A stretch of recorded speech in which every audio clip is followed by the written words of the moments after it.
Good afternoon and welcome. Thanks for joining us here at the Commonwealth Club World Affairs.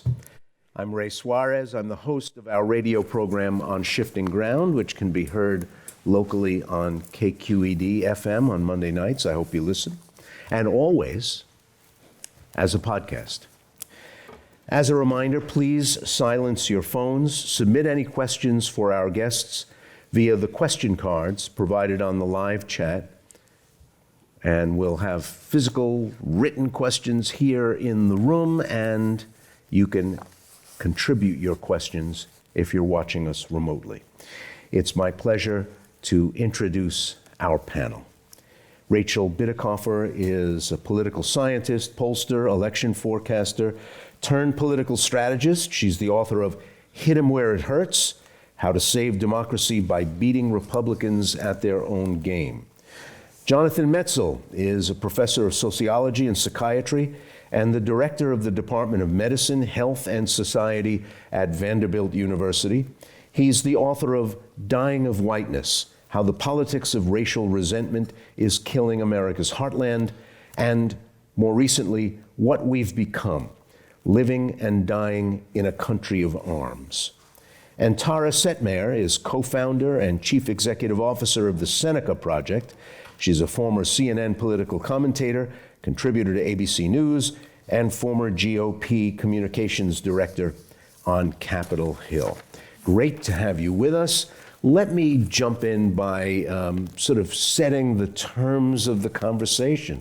Are we pretty much done? Are the four of us here kind of talking about a campaign that in many ways is over, and we're just counting the days till we put an official stamp on it, but essentially everybody knows who they're voting for? Do you agree with that, Tara?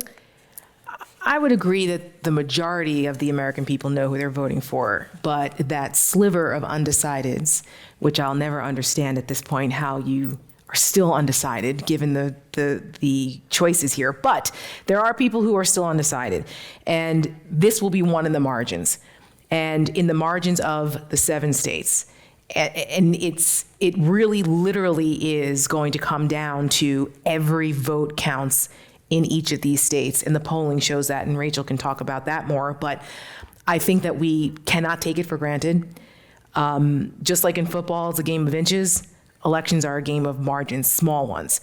And I think all of us, the agita that we have about how close this is at this point in the race, given everything that we've seen and everything that's been on display, and the stark contrast between the two visions between these two candidates of what our country should look like and would look like under their governance.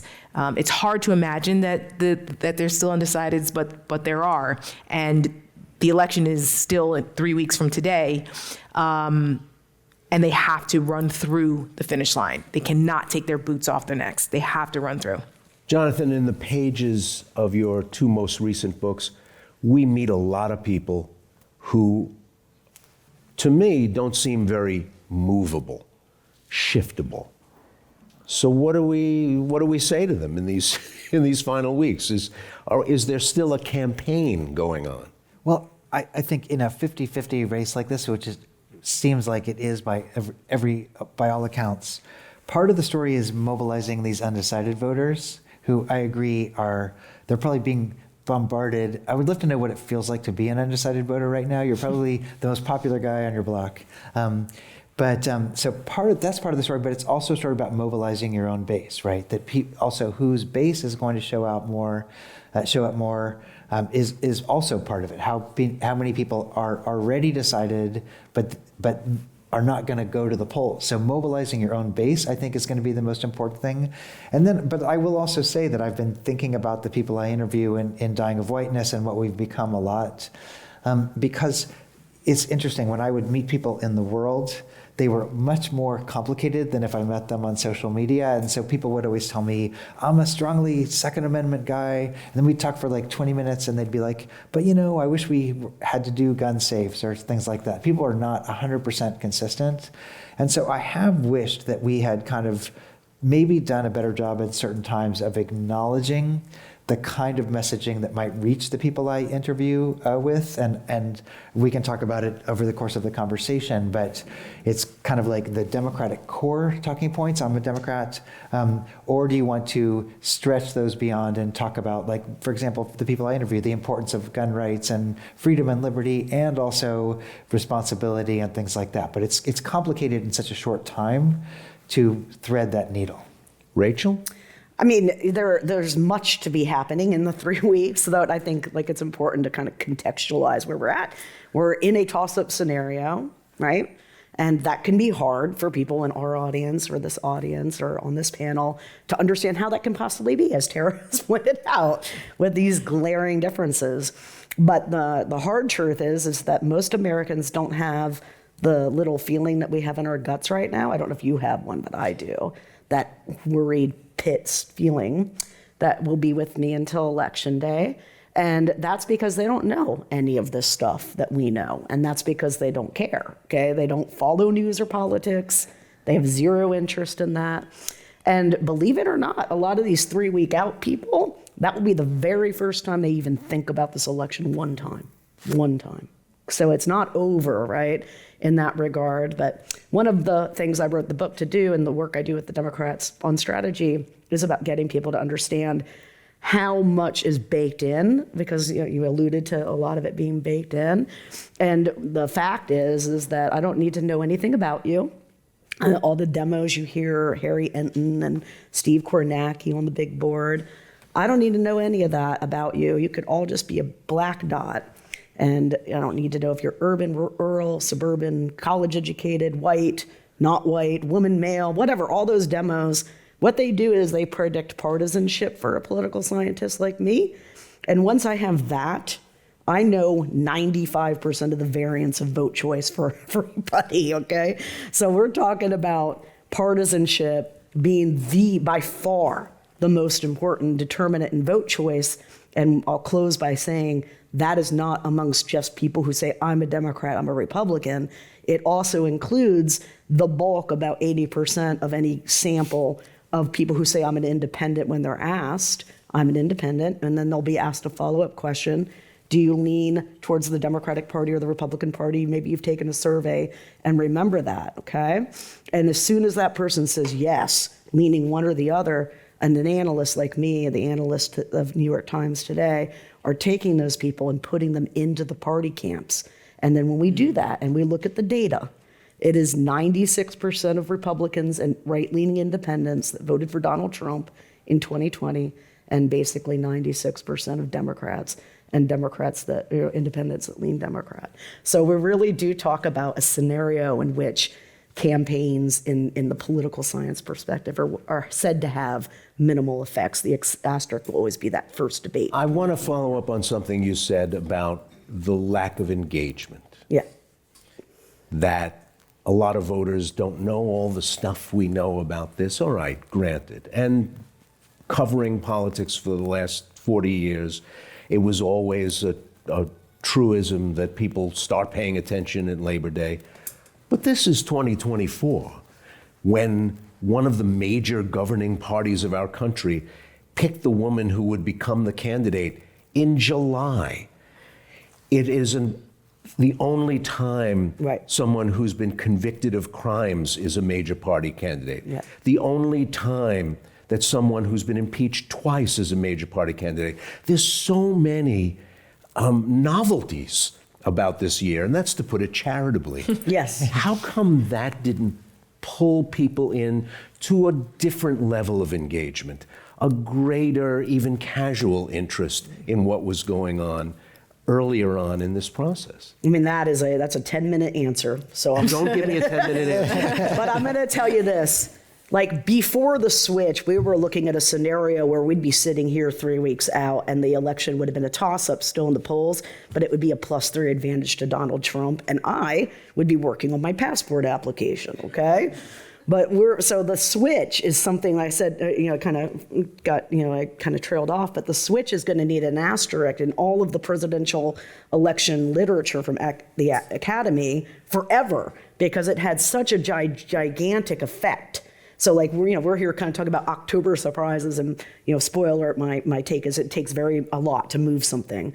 That switch moved us from a scenario where we were really stuck in a 2016 redux.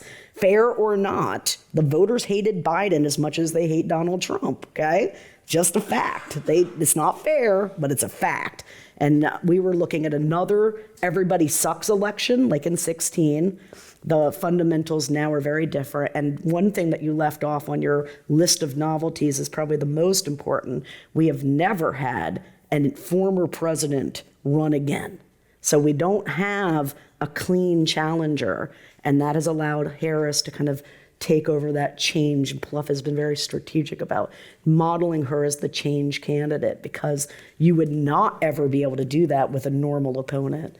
I don't know how people, even those who are only modestly interested, can think, oh, well, if this guy wins, that's fine. If she wins, that's fine. Not that much difference. The old not that much difference stuff has died a very tough death in the last couple of years.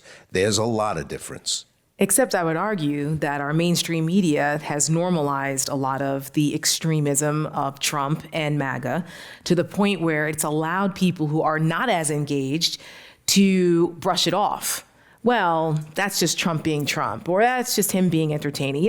He's not really going to do all of that. You take him literally, not seriously, seriously, not literally, that nonsense that we heard after 2016. And I think that has done an incredible disservice to people who, like us, who are not like us, where we live and breathe this every day, to regular folks who are just trying to live their lives and achieve the American dream, whatever that is for them. They don't internalize things the way we do. So they casually watch the news, or they casually talk amongst their friends and neighbors. And when you see when Donald Trump does something like, for example, last night, which was quite bizarre, if Kamala Harris had gone to a town hall and refused to take any more questions after several people fell out from health emergencies in a warehouse without proper ventilation, and then decided to bizarrely start swaying and listening to your playlist of arias and like other songs you're not licensed to have for 40 minutes, do you think the mainstream media would have just been like, Kamala Harris cut her town hall short because of medical emergencies? That's the headline, pretty much, on the majority of the mainstream media across the country, except for Washington Post, who actually got it right for once. But they have normalized a lot of what Donald Trump has done, said, his behavior, his obvious decline. And there's been a double standard here. And I feel the frustration for journalists who, my journalism professor at GW, Mr. Puffenbarger, is probably spinning in his grave. But he worked for the Washington Post for 40 years, I think. Through Watergate and all that, he was like a traditional tough journalist. And, it was always about, don't inject yourself into the story, it has to be objective. But we live in very different times, to your point. And I feel like for journalists, you're under no obligation to tell both sides of a lie. And that's what's happening with Donald Trump and MAGA and J.D. Vance and the Republican Party that I was a part of for 27 years and walked away from after I realized that there was no shame. There was no shame. There was no bottom. Truth didn't matter. Constitutional integrity didn't matter. Nothing mattered for these people but political expediency, power, and relevance. And the enablers have allowed Trump and the party to become what it is. Whereas the Democrats are finally adjusting and realizing, okay, wait a minute, we need to play the game that we're in, not the game that we used to know 20, 10, 15 years ago prior to Trump. We've got to start playing the game we're in and adjust. And Kamala Harris's campaign has done that, I think, pretty well in a short period of time, using social media, going after Trump the way they do. But the media is still covering this in a way that I think has allowed for so many people to still be disengaged and then just pop in here and there and think that there's really nothing to see here. This isn't really any different. All politicians are like that. And it's not the case. We're not going to be okay if Donald Trump wins. I'm sorry, we're not. It literally is life or death for women and life or death for our democracy as we know it if someone with the type of fascist authoritarian tendencies that Donald Trump and the people he surrounds himself with are in power, period. Amen. What she said. Jonathan, I wonder about the people who unironically refer to the J6 heroes, think that anybody who trashed the Capitol on that day should be pardoned and released from prison immediately. If Kamala Harris becomes president in January, they're not going to suddenly say, all right, well, Kamala Harris is president now, and we'll just see what happens. Are Americans reconcilable after November? I mean, you know, That's a different conversation, that's right? you know, I think, Well, that's why we have a Yeah. shrink on the panel. well, tell me first about your childhood. And, I would say that the people that I interview hundreds of red state gun owners, not even the January 6th people, but just people who are kind of living their everyday life and they're not getting their news from MSNBC or CNN. They're getting their news from podcasts. They're getting their news from, it used to be just Fox and Breitbart, and that was an easier target. But now the kind of moving target of different podcasts that until I talked to people, had not heard about, and different social media feeds, and Twitter, the artist formerly known as Twitter, is incredibly slanted if you just look at follower counts and who's being amplified. And so it's not like there's one thing called the media. And so what I'm always impressed by when I talk to people is first where they're getting their information. So MSNBC and Washington Post could be doing the best job possible, which I agree, we can't normalize both sides, but these other frameworks of where people are getting information and disinformation from other foreign actors, the China anti-Semitism story in the Washington Post last week. So it's just like there's no stable thing to normalize. So part of the story for me is where people are actually getting that information, which I agree the Harris campaign is trying to disrupt that in a much better way than other Democratic campaigns, but it's such an incredibly moving target.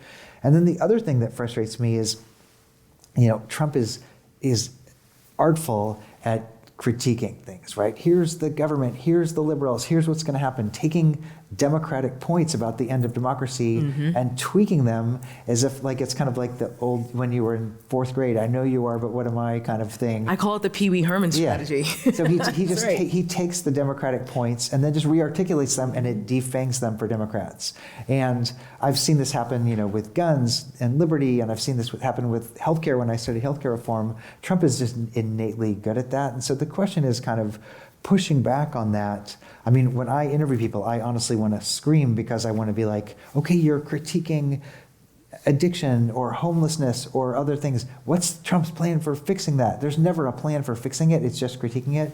But they see him as the disruptor, right? And so the more he disrupts, and that's why something like swaying to, Fleetwood Mac. Ava Maria. Yeah. Ava Maria, like what? Yeah, but it's just so the bizarre. The weirder disruption, the more the more they say, oh, he's just disrupting things. And so if one of the candidates is the dismantle candidate, the disruptor candidate, it's just hard because you can't then co-disrupt, but how do you call that out? And so it's just interesting to see those stories, which, I've discussed with my liberal friends, but seeing how they filter through red states, it's like the weirder the stuff, the more it reaffirms and another example of this, for example, was picking JFK Jr. RFK Jr. Sorry, a guy who's going to come in and just destroy the public health infrastructure. It's unimaginable for the doctors and professors I know, but for somebody who saw the pandemic as reinforcing their idea of government tyranny, somebody who's going to come in and destroy public health infrastructure was a great move. And so it's almost like one side is a builder and one side is a dismantler, and it just goes back to this question of such different visions. But I don't know, when I interview people, I think, how could I get through to you in a way that is trying to show joy or support or infrastructure or something like that? And it's tough. Are Americans reconcilable, Rachel? No. On November 6th? Yes, it's tough. I think like 2 months ago, I wrote on this on my Substack, and I said, look, America's going to go through some things, because if we lose, it's going to be terminal for our democracy.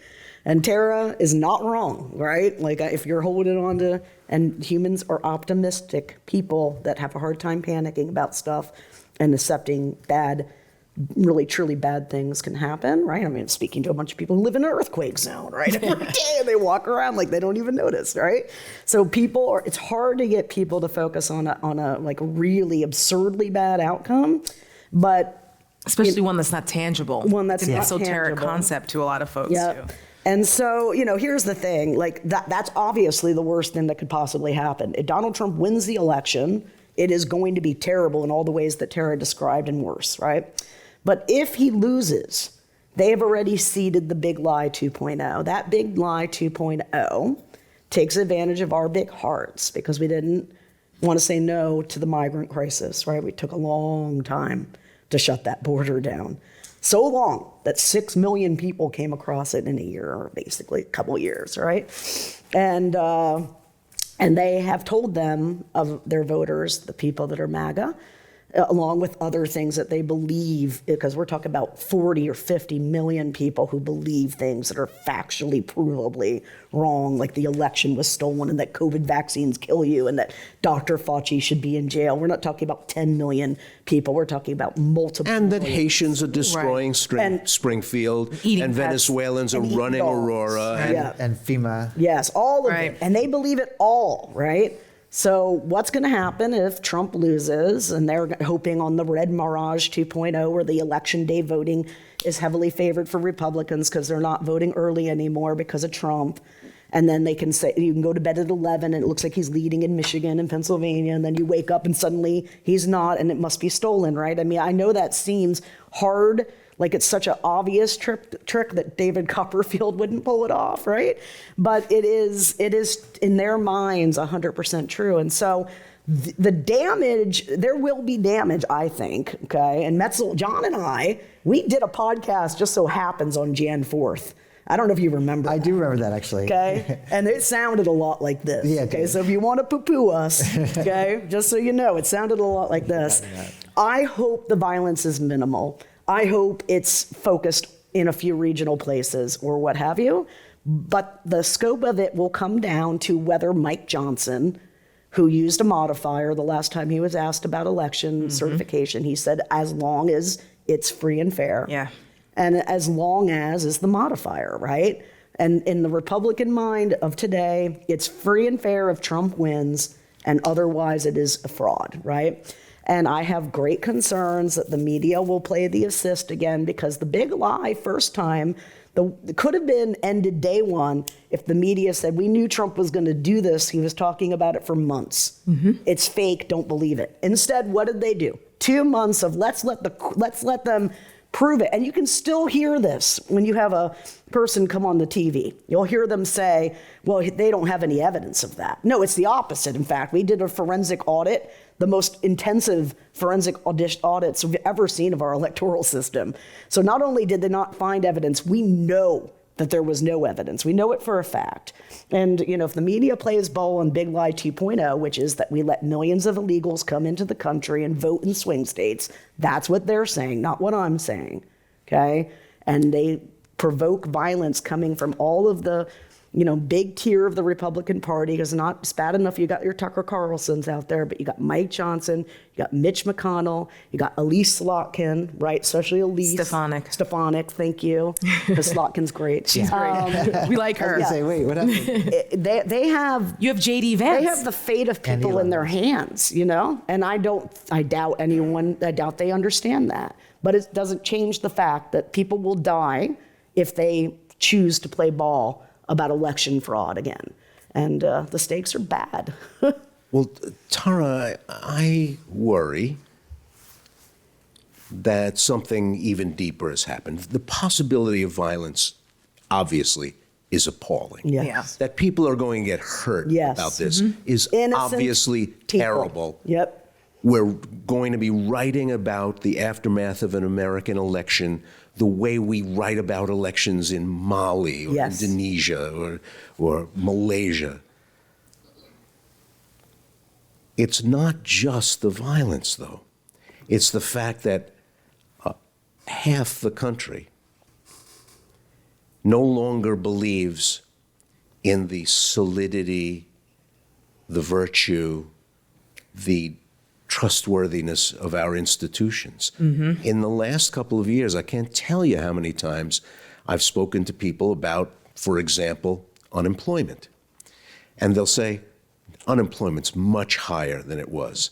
And I'll say, no, it's not really.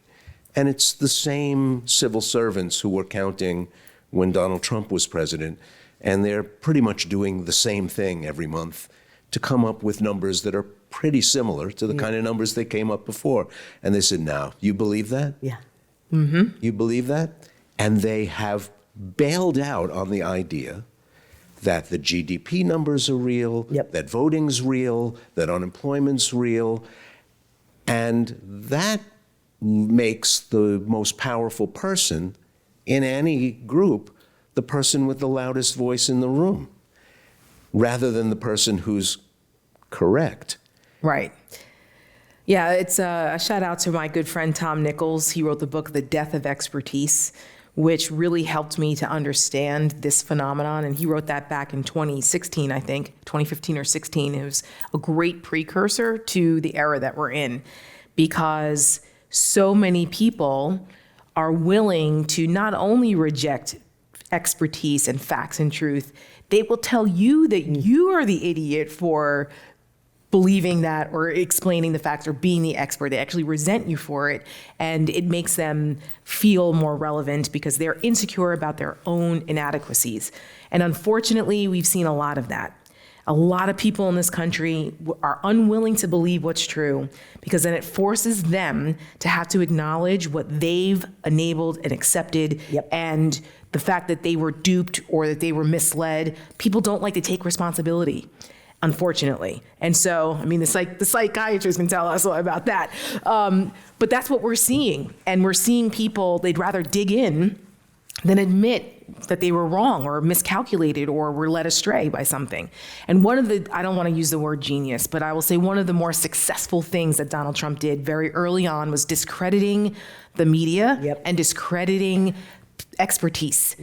Because as long as he did that, then where do people who don't have those expertise, where do they go? You dismantle the institution so there's no trusted voice, so that he can manipulate the flow of information. And it's been incredibly successful, and that's what we see. And so I fear that this is first of all, no matter what happens on November 5th, we're probably not going to know the result right away. But regardless of what the result of this election is, this is a generational fight. It doesn't end on January 20th at noon and whoever's inaugurated. This is a generational fight for the reasons that you asked before. Can we reconcile?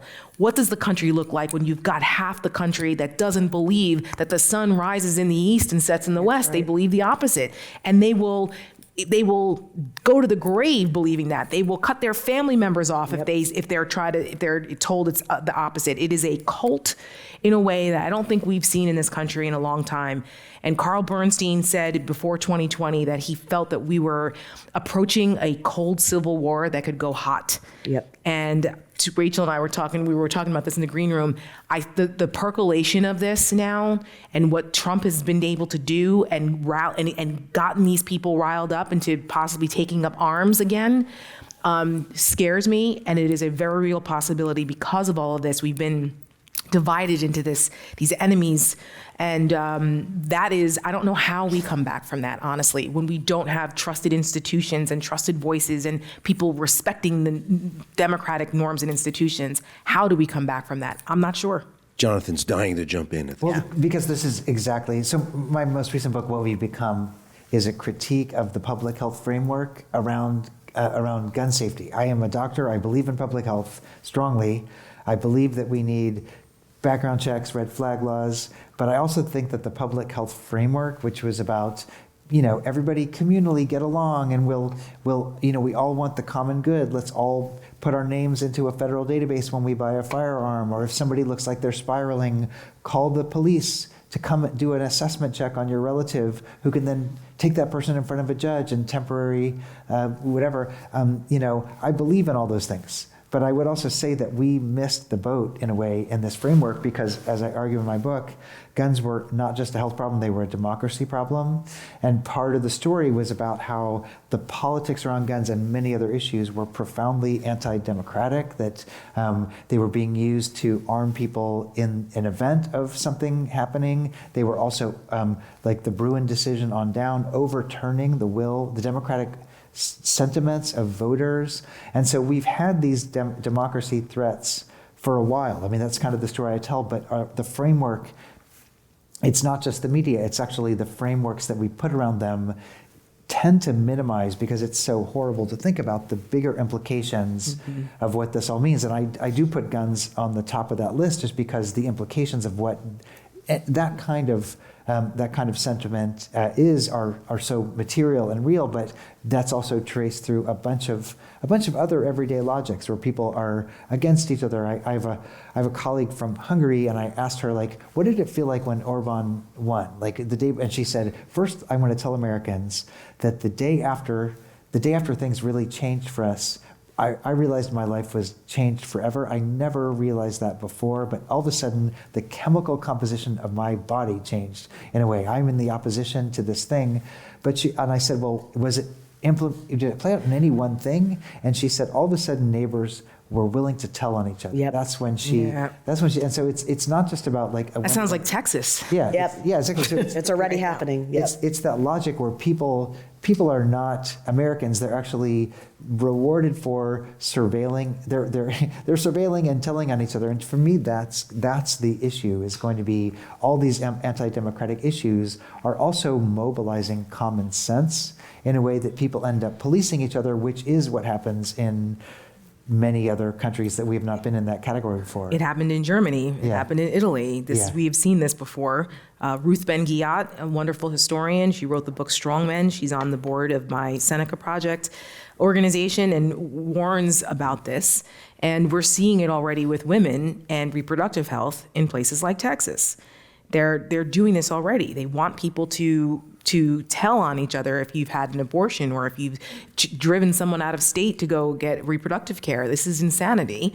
And but it's a slow burn of it. It's the slow burn of it. And we don't realize we're losing our democracy until it's gone. It's kind of like gravity. It's always there. You take it for granted until you don't have it anymore and can't breathe. It's very difficult to recover. And that's what we're all trying to avoid. Right. It's when you have a major presidential candidate in a party that's looking to Hungary and Viktor Orban as the example. Hungary, he did the same thing, just like Hitler. Everything Hitler did was legal. Well, everything Viktor Orban did was using the structures there under the guise of democracy, and look what he's done. So they're projecting to us what they're telling us what they want to do. We just have to pay attention. I want to talk more about Dobbs and Roe, but I don't want to lose guns. One more follow-up with Jonathan, because you've written so well on this. The other day, Elon Musk, when he was appearing with Trump in Butler, Pennsylvania, got a huge hand when he said that the guarantor of the First Amendment is the Second Amendment. That the ability to own guns is what gives us our freedom of speech, religious practice, right of assembly, and so on.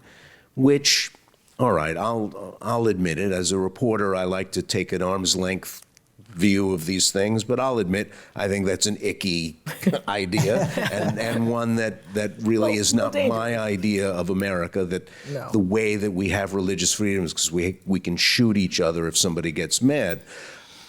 But I think we sometimes miss in these conversations that guns are more than just a gun. There's a mystical aspect to this that we may not talk about enough, because a lot of the people who say that guns are a big issue for them hardly ever shoot. They have a gun in the house. The gun is more than just a gun. And that's part of the argument of what we've become, is that the public health frame, which again, just to say again, I support, but it largely focuses on gun-related injuries and deaths. Every injury and death is one too many, as far as I'm concerned. We tragically lose about 50,000 people a year to guns in this country, but there are more guns than people, over 400 million guns, civilian-owned guns in circulation, 200 million gun owners.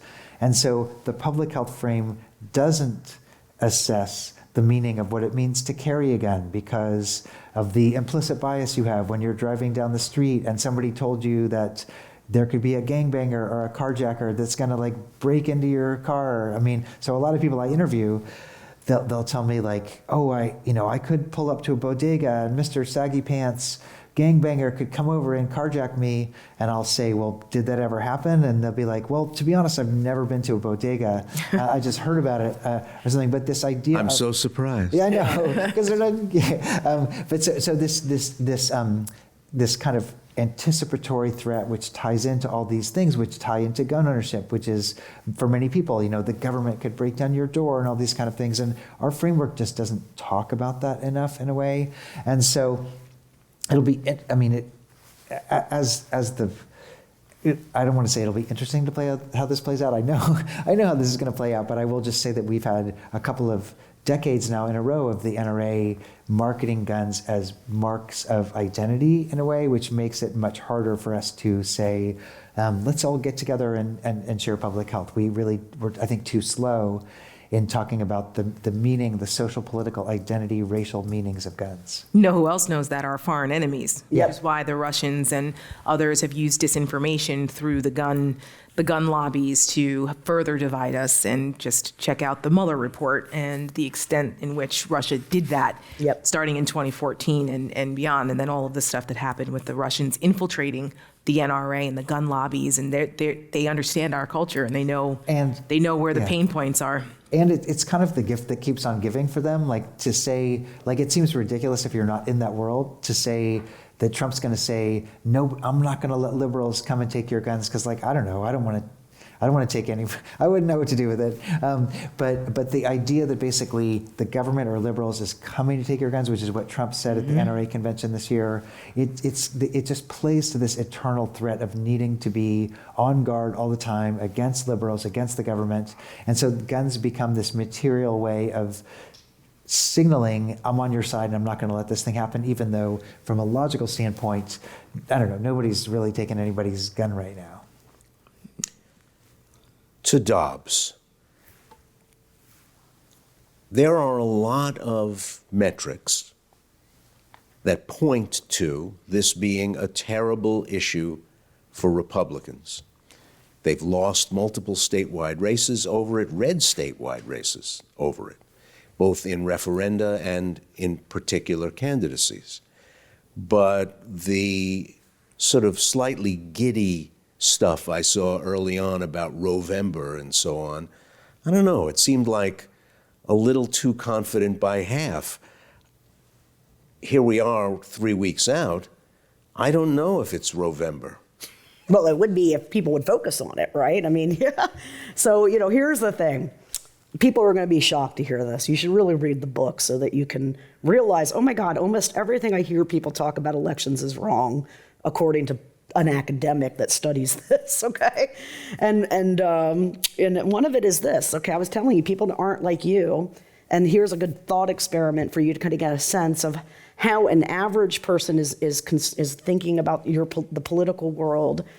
NASCAR, I'm guessing, unless they're the Virginia guy, nobody in here is a fan of NASCAR, okay? I want you to think for a moment and name me one famous current NASCAR driver.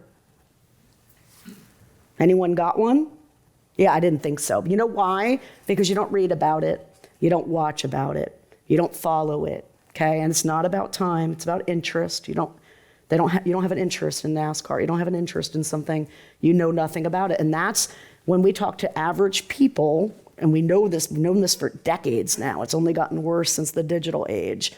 They can't name anything except for the president who's currently the president and some broad articulation that they have a constitution, a separation of powers and checks and balances. They could not explain those things to you, but they know that they exist, okay?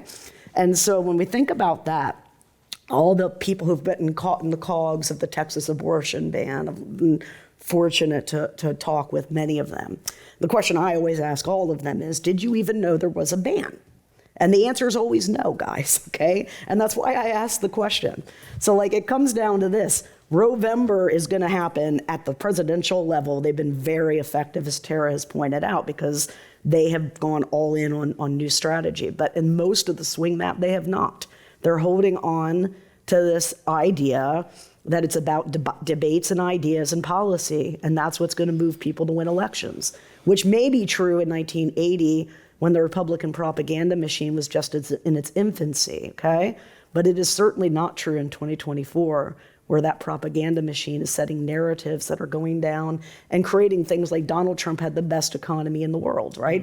Voters believe that because that's all they hear from right-wing media. And they don't hear from right-wing media, Donald Trump had the best economy in the world. Sure, there were so many problems we couldn't get to, like this, that, and that. There's no equivocation, okay? It's just, it was great under Trump, period, bottom line, and people absorb that. So the long and the hoe of it is there are going to be millions of voters that are going to walk into swing races here in California, in Orange County, in Katie Porter's old district, and they have no idea that Republicans banned abortion. I know that seems hard to understand, but it is the truth, right? And in the book, I talk about our top tier consultants in the party, especially the ones that run the Senate campaigns. They do not believe, they don't understand that it doesn't have to be the most important issue going in. It just has to be the most important issue coming out, okay? And Republicans get this. So when you look at 2021 in Virginia, they won a lean blue state. How did they do it? They ran on an issue nobody had ever heard of, let alone cared about. CRT. Right, prior to the election. And they got everyone to run, all the state house delegates, the statewide candidates, and the gubernatorial Glenn Youngkin. Glenn Youngkin is a business dude, okay? If he was in our party, the consultants would be like, Glenn, you know, your background's business and economics. Let's, you know, da-da-da. And like, we do it like that because we think of an imaginary electorate that doesn't exist. Nope, Republicans are like, Glenn, we know you don't give two shits about public education. But if you wedge race in school and the message was, hey, white people, they want to make you feel bad about being white, okay? That's what CRT means to the layperson, and they won, okay? So the answer to this is we're going to see, just like in 22 when I document where we did new strategy and versus old, and we lost every race that we ran old strategy on. I wanted very badly to be able to sit here 3 weeks from election day and say every race in the country is pounding and making sure these tuned out people hear about how freaky the Republican Party is and how extreme and dangerous for them, not for out groups, not for people they don't give a shit about, for them personally, their kid, their daughter, their wife, right? And I failed in that regard, but I am glad that the top of the ticket got the note and the DNC got the note, but there's a lot of decentralization on our side. And so what to answer your question, we would not have won in 22 without the Dobbs effect. The Dobbs effect is still there. If we win and we overperform the polling, which we may well do this cycle, it will be because of the Dobbs effect, but it will not be universal. A lot of the down ballot races did not do this, and they are set to lose. Well, that's Tara, actually there are referenda on abortion Yes. in several key states. Correct. And Republicans fought ferociously to keep it off the ballot. Still are. It's on in a lot of places. Does it matter when you break it down by state to have a state, Arizona, Georgia, voting on this? It only matters if you tie them together. And Correct. Tara's going to say that, so I'm just going to let her say it. No, Yeah, thank go you. ahead. That's why the Seneca Project exists. Yeah, there you go. We started the Seneca Project, my co-founder Michelle Kinney and I, as a bipartisan approach to speaking to moderate women, particularly in this election cycle, to explain to them what is at stake post-Dobbs.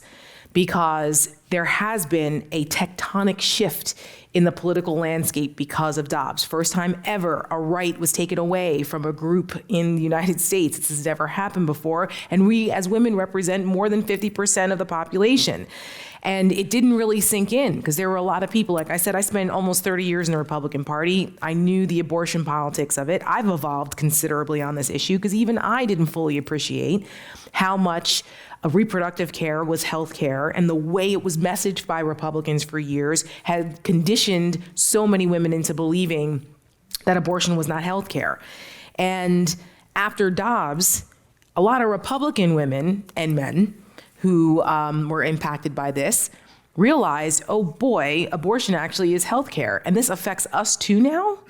Wait, my daughter's 12 and she's raped and she can't get an abortion now in 20-something states because of what? Wait a minute. So it shifted, it made people have to pay attention because now it impacts you in an everyday life.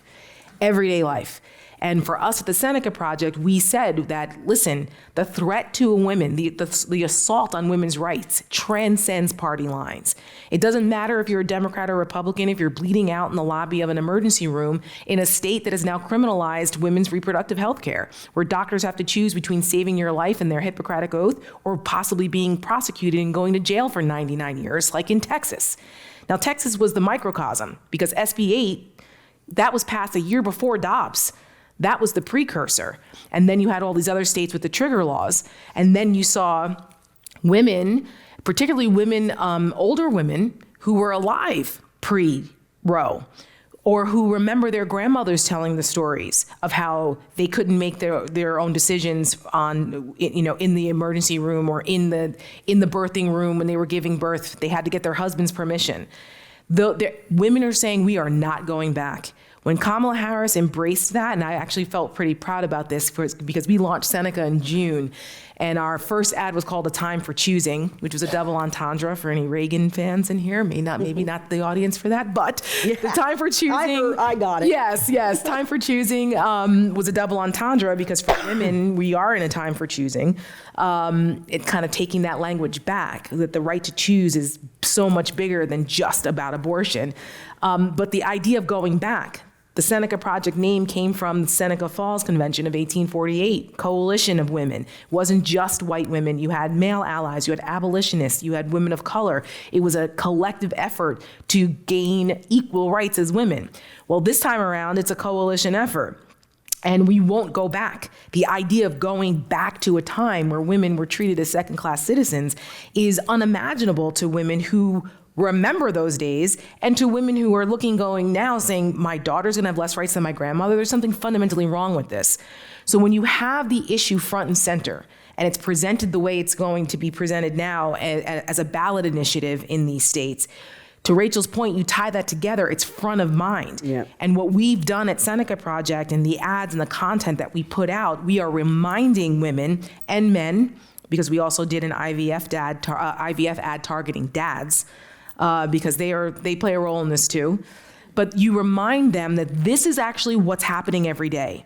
These are the stories. Women are dying, women are losing their lives, they're losing their ability to have children, they're becoming sterilized. You have young women who are raped and are forced to carry their rapist babies because of these draconian laws that were set in motion because Donald Trump appointed 3 people to the Supreme Court that lied during their nomination process about Roe and decided to do this. And the cascading effect, it's not just about abortion. It's no-fault divorce. It's IVF. It's women's rights to vote in some places. Yep. If you listen to these right-wing crazies that despise women, this whole idea of what Donald Trump is doing, this whole manosphere that they're doing, this like hyper bro type of election, they hate women. The misogyny is unbelievable. The undertone of all of that, the Christian nationalism, the subjugation of women, all of these things. Missouri, for goodness sakes, wanted to make it illegal for a pregnant woman to get divorced. Yep. These are all things happening at the state level that organizations like mine and others have got to continue to explain the stakes and bring that information. And when people see that, they say, oh my gosh, no. And also the privacy issue too, because a lot of women, it is your ballot, your choice. No one has to know. And it's the ballot box is one of the last few places where women have the privacy to do what they want, and the government or their husbands or anybody else cannot tell them what they can or cannot do. So when you make that decision, we're pushing this also for women to explain to them, listen, the permission structure you need, especially moderate women in these swing states, it's a private decision. It's your ballot, your choice. It used to be my body, my choice. It's now my ballot, my choice. And that's what that has to be a fundamental consideration when they're going in to vote this time. Jonathan, you spent a lot of your working life in Tennessee. Yeah, which is what I was thinking. As you heard Tara's passionate litany of issues, are voters in Murphreesboro as head up about these things as Tara is? Are they gettable? Are they likely to listen to somebody ringing the alarm bells and saying, no, they're coming for birth control too. Like, for real, it's not just Dobbs and it's not just abortion, it's other things as well. Well, I believe in coalitions of women, and I strongly support. I just think the power of that is untapped and unseen a lot of times. This has nothing to do with this, but I was in New York and I took the train back, and it turned out it was also the train coming back from one of the WNBA games, and I was the only dude on the train with all these WNBA fans, and it was the most powerful. I just thought, I'm for you guys, take over, please. It was, and I would never, for me, the WNBA, because it's not totally on my radar, maybe this year, but I just thought, wow, there's power in this experience right now. And it's not something that is on the radar. So part of it is just to acknowledge that I'm the wrong person to acknowledge what that is until I felt it. And I'm like, please, this train, take over the entire country and fix every problem we have. But I will say that the lesson for me of Tennessee is a lesson of habituation that people get used to. I mean, my fear about Dobbs is that in 2022, it was really fresh. People's rights were being lost. There was no real effective counter to the anger that wrought. But now it's a couple years later, and people are kind of used to the idea that the Supreme Court did this. And part of the story. Women are. Women are not. I totally understand that, but I guess the reason, imagine where you would be 2 years out, right? If they stripped your control of your own body, right? I wouldn't even be able to have a PhD. Yeah. So it's an economic issue. Abortion's economic, right? Correct. The point of getting rid of abortion isn't about babies. It never was. It was about preventing women from being able to control the reproductive system so they could go and delay having children to get a PhD or pursue a career, right? And you don't get over that. There's no getting over that. That's why J.D. Vance's childless cat ladies and the constant remarks that came out about him. Seneca Project was one of the people that made sure people were aware of what he said, and still are doing that. But that's why it was so offensive, because it's these men are looking at women as our only value is through our ability to have children, and that is such an antiquated, very dangerous point of view that they like the idea of controlling us so that we are at their beck and call for what they want to do. That is not the America of 2024 moving forward that I think most women want to live in. It's and not so the that's America why. of 2024, but hold on just a moment. He is not a nut. He's a guy who was chosen as a major party candidate for vice president at 39 with almost no resume. That's what makes him more dangerous than Trump, And frankly. he says those things not because he's high. Because he says them because they work and they motivate people, and he means and they hit people where they live, and he means it. Yeah. Well, the psychology of that is that he's got mom issues. So if you want to talk about that, he has issues with women. I mean, here's the problem with the peak thesis. No offense, but here's the problem is it assumes saturation of knowledge, right? That everyone now knows, and therefore there can't be any more outrage. And what I'm here telling you is actually most of the people living under these abortion bans have no idea, as of today, that abortion was banned, let alone be able to articulate. Wait till you hear that when it's broadcast. Let alone do they know that it's because Donald Trump and Republicans banned abortion. So when you asked me, these initiatives matter, right? They matter if you link them, because this is what we're going to see. There's 4 states with initiatives: Florida, Nevada, Arizona, Montana. We are going to see those initiatives all pass. And my guess, if they're doing it in Kansas at 63, Missouri too, somewhere at 75%. Yeah, 25% of that vote is going to split its ticket between saving abortion and re-electing an abortion banning Republican. And they're going to do that because they don't know. Okay, and just to take it back to guns, Jonathan, imagine this. Imagine a gun initiative in which so many people vote for some radical Second Amendment initiative and then accidentally vote for Democrats. It would never happen, okay? And the reason is because of the comm system and the strategic messaging that they have. And that was kind of my point in answer to Ray's, which is, I've seen, living in Tennessee, there is always a moment where something is proposed by the Republicans in Tennessee in the GOP that is just unimaginable for most people. I mean, in Tennessee, just guns alone. Marrying 12-year-olds. Marrying 12-year-olds. That's a real bill. That was, you know, so there's always something that is like shocking to most people. And even after a mass shooting, after the Waffle House mass shooting, the GOP proposed allowing 18 and older to carry long guns down the street without any stop, which is exactly what the mass shooter just did like 3 weeks before.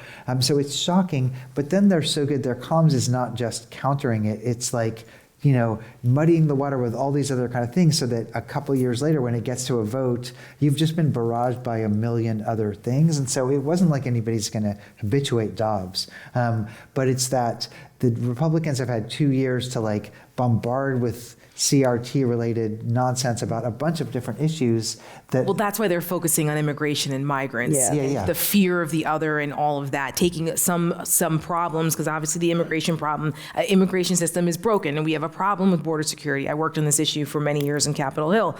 But conflating all of those things into becoming that this is the reason for everything, there's a reason for that. Republicans are very good at staying on message and keeping it very simple. And so Democrats have a tendency to want to explain the points and pikas of things. And to Rachel's point, this is not a policy election at all. It's a cultural election, and it's an election a lot of times about perception. Perception is reality. And Republicans have repeatedly gone over and over and over and over again, creating this perception that Donald Trump has the best economy. Why hasn't Joe Biden gotten credit for the economy and what he's done? It's because they won't go the self-indulgent route of taking credit for it over and over and over again, because it's not proper. You know, it's not the way things used to be. That's true, but it's the way it is now. People need to be entertained, unfortunately, in the society we live in now. So all of these things are contributing to this. And, you know, you look at it and you go, are people not going to pay attention to the abortion issue? Yes, they will. Because when you have the ballot initiatives in these states and you put them together, Trump and Republicans do not want anyone talking about abortion. That's it's political kryptonite for them. Yes. Kryptonite.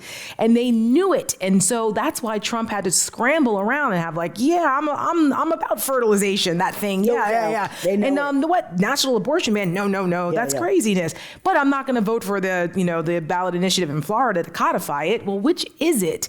They don't know what to do with it. So they're trying to make sure you're distracted with everything else, because when people actually know what that means, that is a very scary prospect. And even for men, particularly men that have daughters, they are millennial men who have daughters are not comfortable with their daughters not having rights. And frankly, you know, and research has shown this, the most persuadable relationship is a dad and a daughter. Not spouses, not siblings, it's daddy-daughter. So when daughters are talking to their dads and going, Dad, do you see what this means? You're going to choose Donald Trump over me? Yeah. Are you going to put my life at risk? You've always been my protector. You're going to put this guy in power who thinks that I shouldn't have these rights? That's a very powerful message, and that's one that Seneca Project has also been working on as well in these final weeks. When I do my book talk, I usually say to the audience, listen, because I always get pushback, Ray, on this. Why should we focus micro on one thing? And if you read the book, you'll understand why. Or Tara, okay? You'll understand why. But here's the thing I always ask the audience. What is the one thing that Republicans don't want to talk about right now? And that answer is obviously abortion. The audience usually yells. You guys are a little bit, I'll excuse you because it's like before a second espresso time. And maybe you just had lunch and you're feeling full. But it's abortion, okay?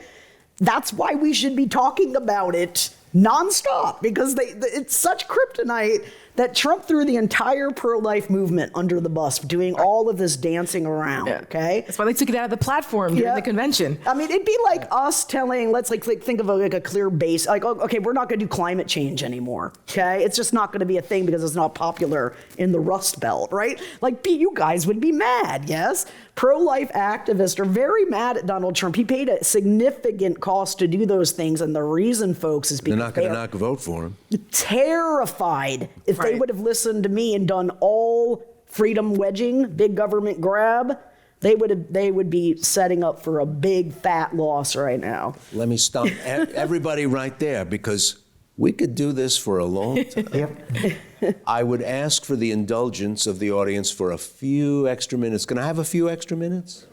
This is going okay, right? Because there are excellent questions from the audience. Great. And in order to get to them, I have to make these people stop talking.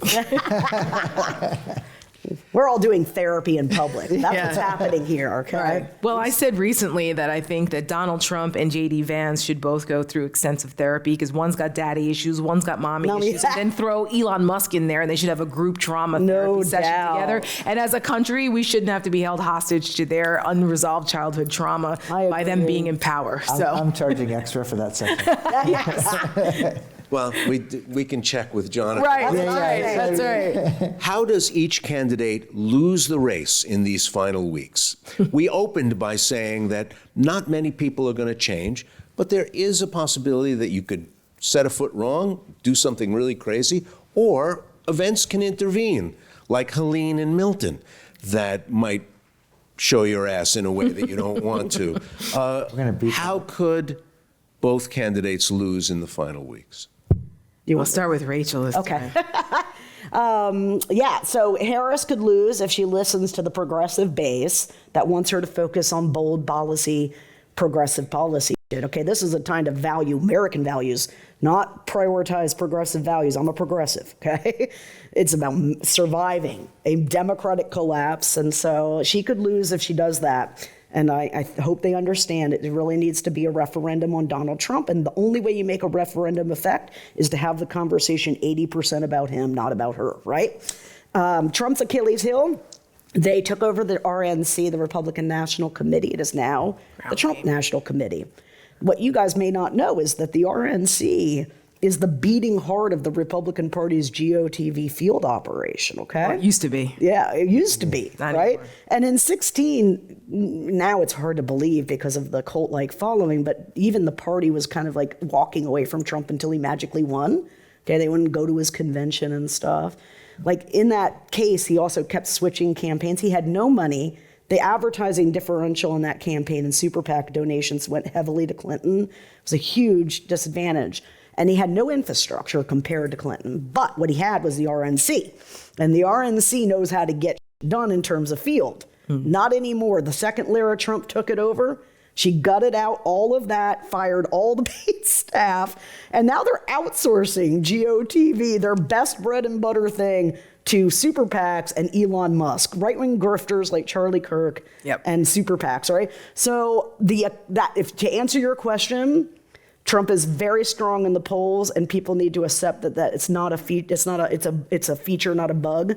A lot of white America is ready to embrace dictatorship if it preserves their power. Okay, and people are voting for that. They know what they're voting for. The other part may not, but the bulk of that coalition does. And he is in the polls. He's very strong. Does he have the field team in Wisconsin to win? I don't know. There's an inherent, I think we were talking about this before, unfairness to just the question, right? Because Kamala Harris says one wrong thing and it gets blasted. And so her ability, just the kind of gaffe meter for her is it's just so sensitive. And for Trump, he literally stand on stage for 40 minutes, imagining John Lennon or something. And so part of the issue is there just is an unfairness to how this election is being covered between a woman of color and a man of orange. And so A man of color too. Yeah. He's Exactly. got more room for error. I think I think he's got more room for errors, but I would also agree with Rachel's point, and we haven't talked about it here enough. But I do think that Kamala Harris was for many people a new candidate and still kind of a new candidate, and I think that messaging on the economy is going to be really important in a lot of swing states, and the way to talk about the economy is not. It's just much being a bit more pro-business. I mean, I think that the communities that Kamala Harris is trying to bring back in, communities of color, working class communities in these states are really sensitive to messages about the economy in a way, and saying government's going to get more involved in the economy is probably a less compelling message than we're going to take off some of the guardrails and let you make more money. And I wish they were a bit less progressive about it and a bit more kind of overtly pro-business in a way that is just the way I think people I speak to listen a lot of times. Yeah, for the fear of being redundant, I agree with all of those things. That this is not a policy election, and if Kamala starts to be forced by the media into explaining more policy positions, which she's done already, but to introduce herself to people who are unfamiliar with her, there's a certain where you can only go so far with that because people's eyes glaze over when you start getting too much into the weeds. Joe Biden had a tendency of doing that because he was a senator for so long, and that's the natural tendency of politicians. But Of Democrats. Democrats, correct. Yep. But you cannot bring a policy pen to a political guerrilla warfare fight, which is what we are in right now. And I think that some of the language that Kamala's used and the campaign is used by taking back the idea of freedom, taking back being, pro-business, saying she's a capitalist. Yep. Those things are on purpose because they cater to the people in the middle who are not comfortable with Donald Trump, but they don't really know. They're not too comfortable with that San Francisco liberal thing, right? That Donald Trump has tried to demonize. And, that's why some of the ad campaign that Donald Trump is running in swing states like Georgia and North Carolina is about Harris making comments about transgender prisoners. So he's tying everything back into immigration and the fear of immigration and these, she's a crazy left-wing liberal who's you send your kids to school and as a boy, they come back as a girl. Yeah. That's a legit ad campaign that they are running during football. Yep. 'Cause I'm a big football fan and I watch on local channels in swing states because I can do that online to see the ads that are being run. That's one. And then the next one is transgender, illegal immigrants in prisons that we're going to pay for the sex changes with taxpayer money. And it's like, wait, what? Mm-hmm. So they need to really be careful about getting into too much policy explanation and go for the bigger, more, bigger concepts about freedom, capitalism, the economy, and how the two different visions of America. Do you want to live in that America or this one? Yep. How does Trump lose it? Ground game is a perfect example of get out the vote matters. You can go to all the rallies you want. If those people don't actually vote, it doesn't matter. They've got to bank those votes.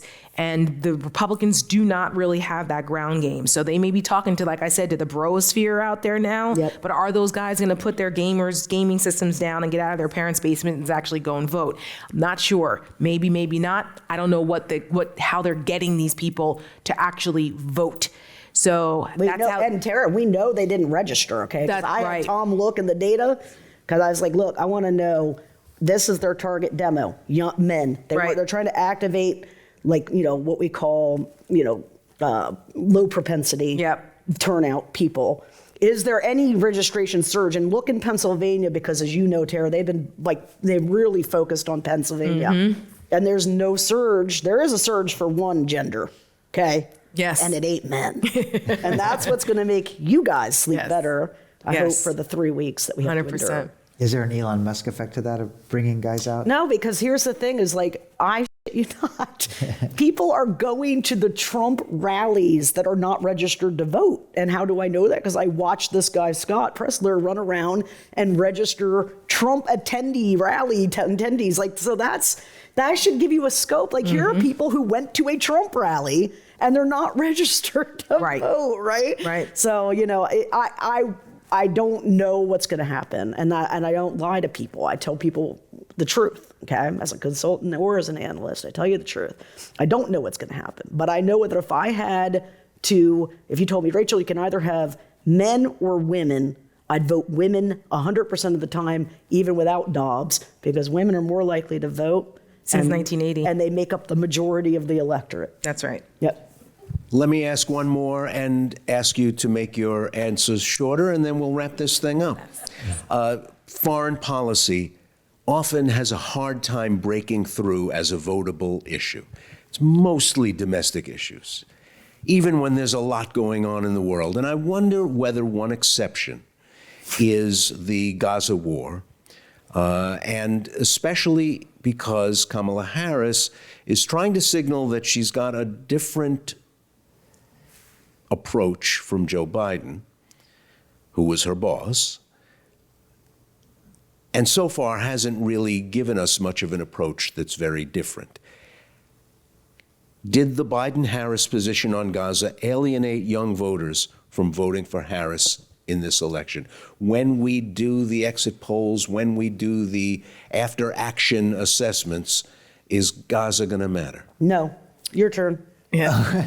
No, I only in Michigan, possibly. No, yeah, that's what I'm maybe saying. in Dearborn, but like here's the thing, guys, is that there's So all those students on campuses around the country? no, and they're not on campuses across the country. They're in liberal bubbles like San Francisco and New York. Okay, I mean, and because Harvard. outside of this is not like a clear. It's not the Iraq War where the entire progressive movement is on one mind, because of the complications of anti-Semitism, especially, right? So this is an issue that if it was going to affect the vote, it would be in the data, and where you would see it is on the crosstab for party support.